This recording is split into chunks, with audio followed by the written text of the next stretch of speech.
My journey began with a storm. The sea was unforgiving, tossing our small boat like a toy.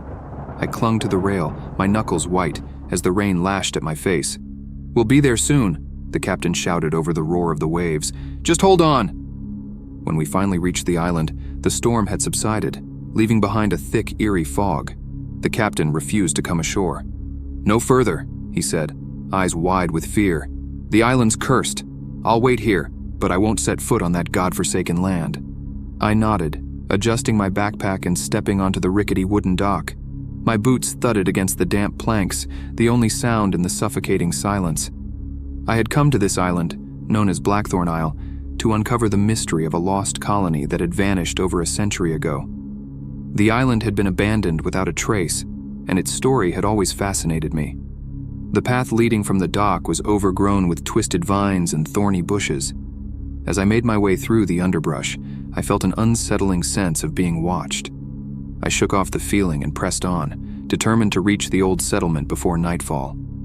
The village was a ghost town, with dilapidated huts and crumbling walls overrun by nature. I took out my camera, documenting everything meticulously. There was something strange about the village, an odd stillness that made my skin crawl. I found a journal in one of the huts, its pages yellowed with age. The last entry read, "Something is here with us. We hear whispers in the night, and shadows move where none should be. The children have gone missing, and we fear the worst. God help us." A chill ran down my spine. As I turned to leave, I noticed a figure standing at the edge of the clearing. It was a child, pale and gaunt, with hollow eyes that seemed to bore into my soul. My heart pounded in my chest. I blinked, and the child was gone, leaving behind only the rustle of leaves in the wind. I decided to explore the forest, hoping to find more clues about the colony's fate. The deeper I went, the darker it became, the trees closing in around me. I stumbled upon a clearing with a large stone altar in the center, covered in strange symbols and dark stains.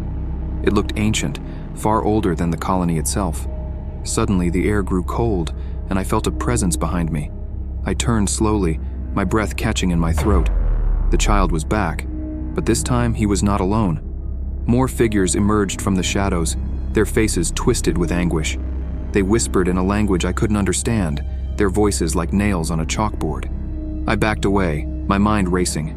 This couldn't be real. I must be imagining things. But the fear gripping my heart was all too real. I turned and ran, branches scratching at my face and arms as I fled through the forest. The whispers grew louder, more urgent, chasing me through the darkness. I burst into the village, panting and drenched in sweat. The figures were nowhere to be seen, but I could still feel their eyes on me. Desperation clawed at my mind. I had to get off this island. I sprinted back to the dock, my footsteps echoing in the oppressive silence. The captain was waiting, his face pale and eyes wide. "We need to leave now," I gasped, scrambling onto the boat. He didn't ask questions, just started the engine and steered us away from the cursed island. As we sailed away, I looked back at Blackthorn Isle, shrouded in mist. The whispers had stopped, but the sense of dread lingered. I knew I had uncovered something terrible, something that should have remained buried. In the weeks that followed, I tried to forget what I had seen. But at night, in the quiet of my room, I could still hear the whispers, growing louder with each passing day. The lost colony of Blackthorn Isle had found me, and their terror would never let me go.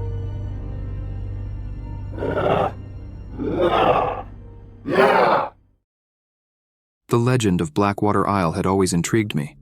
Locals in the nearby town spoke of it in hushed tones, warning of a curse that had plagued the island for centuries.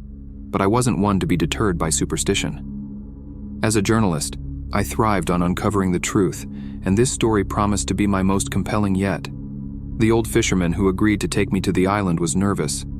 "I've seen strange things out there," he muttered as we set off. "You'd best be careful." I dismissed his concerns with a nod, eager to reach the island and start my investigation. As we approached Blackwater Isle, a dense fog descended, enveloping us in a damp, cold shroud. The island loomed ahead, dark and foreboding. The fisherman refused to dock, insisting I take the rowboat for the final stretch. "I'll wait here," he said, his eyes wide with fear. "Don't stay too long." I climbed into the rowboat and paddled to shore. The beach was littered with driftwood and seaweed, and the air smelled of salt and decay. I pulled my coat tighter around me and headed inland, following a narrow, overgrown path. The island was eerily silent. No birds, no rustling leaves, just the sound of my footsteps crunching on the gravel. I soon came upon the remains of an old village. The wooden structures were dilapidated, roofs caved in, and walls covered in creeping ivy. It was clear no one had lived here for a very long time. I explored the village, taking photographs and making notes. I found a church at the center of the settlement, its steeple broken and leaning precariously to one side. Inside, the air was thick with dust and the scent of mildew. Sunlight filtered through the broken stained glass windows, casting eerie patterns on the stone floor. At the altar, I discovered a leather-bound journal. It was old and brittle, the pages yellowed with age. I carefully opened it, reading the faded script. The entries detailed the settlers' lives, their struggles and fears. The final entry was chilling. "We have angered the spirits of this place. They come at night, taking our children. We have tried to leave, but the curse binds us here. May God have mercy on our souls." A shiver ran down my spine. I felt a sudden urge to leave the church, the oppressive atmosphere pressing in on me. As I stepped outside, I heard a faint whisper carried on the wind. My heart pounded, and I looked around, but there was no one in sight. I decided to investigate the forest, hoping to find more clues about the island's dark past. The trees were tall and gnarled, their branches like twisted arms reaching for the sky. The deeper I went, the darker it became, the canopy blocking out the sunlight. I stumbled upon a clearing with a large stone circle at its center. The stones were covered in strange symbols, and the ground around them was scorched and barren. It felt wrong, as if the very earth was tainted. Suddenly, the temperature dropped, and a thick, unnatural fog rolled in. I heard whispers again, closer this time, and felt eyes watching me from the shadows. Panic surged through me, and I turned to leave, but the fog had closed in, disorienting me. I stumbled through the forest, my breath coming in ragged gasps. The whispers grew louder, more insistent, and I could feel the presence of something malevolent behind me. I broke into a run, branches tearing at my clothes and scratching my skin. I burst out of the forest, back into the village, but something was different. The buildings seemed more decayed, as if they had aged centuries in the short time I had been gone. The whispers were everywhere now, a chorus of anguished voices. Desperate, I made my way to the beach, but the rowboat was gone. The fishermen had left, abandoning me to the cursed island. I waded into the water, hoping to swim to the waiting boat, but the fog was too thick. I couldn't see anything beyond a few feet. As the whispers closed in, I felt icy hands grip my ankles, pulling me down. I fought against the unseen force, but it was too strong. The last thing I heard before the darkness took me was the sound of my own screams mingling with the whispers of the lost souls of Blackwater Isle.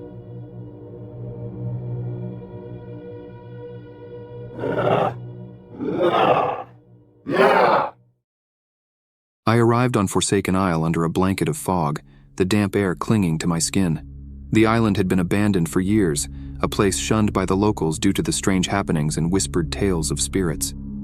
As a paranormal investigator, I was drawn to its dark history like a moth to a flame. My boat, a small but sturdy vessel, bobbed gently against the rickety dock as I disembarked. The silence was unnerving, broken only by the occasional caw of a distant crow. I pulled my coat tighter, the chill in the air seeping into my bones, and made my way up the overgrown path leading to the old village. The settlement was in ruins, buildings collapsing under the weight of time and neglect.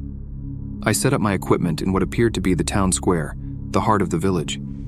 As I adjusted my camera and voice recorder, I couldn't shake the feeling that I was being watched.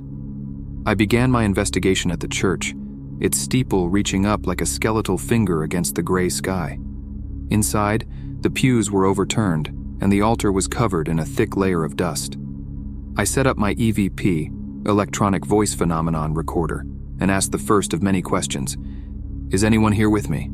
The silence was oppressive, and I waited, heart pounding for any sign of a response. Minutes passed with nothing but the sound of my own breathing. Frustrated, I decided to explore further. I found an old diary in one of the crumbling houses, its pages brittle and yellowed. The final entry was chilling. "We hear them at night, whispering in the dark. They took John last week, and now they come for the rest of us. God save our souls." A shiver ran down my spine as I read the words.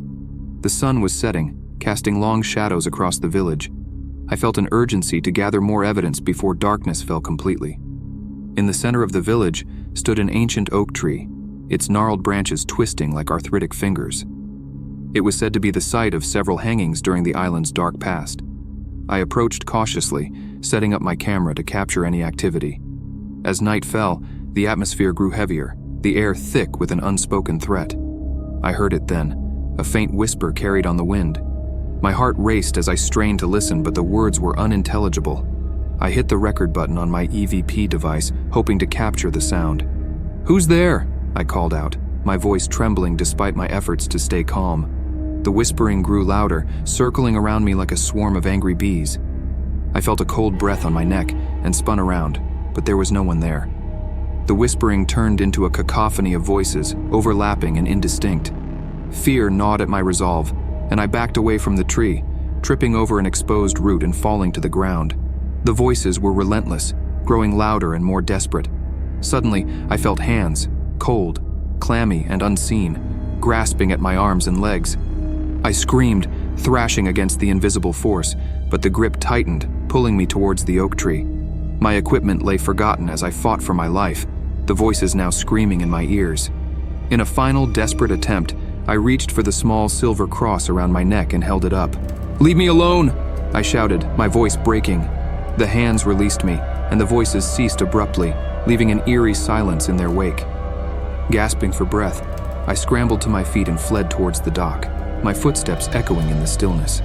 I didn't look back, terrified that whatever had attacked me would be right behind. I reached the boat, untied it with shaking hands, and pushed off, the engine sputtering to life. As I sped away from Forsaken Isle, I glanced back one last time. The fog had lifted slightly, and I could see the outline of the village. Standing by the oak tree was a figure, pale and indistinct, watching me with hollow eyes. I never returned to the island, nor did I publish my findings. The evidence I collected remained locked away, a reminder of the horrors I had faced. The whispers of the Forsaken still haunt my dreams, their desperate cries a constant reminder of the darkness that lingers on Forsaken Isle.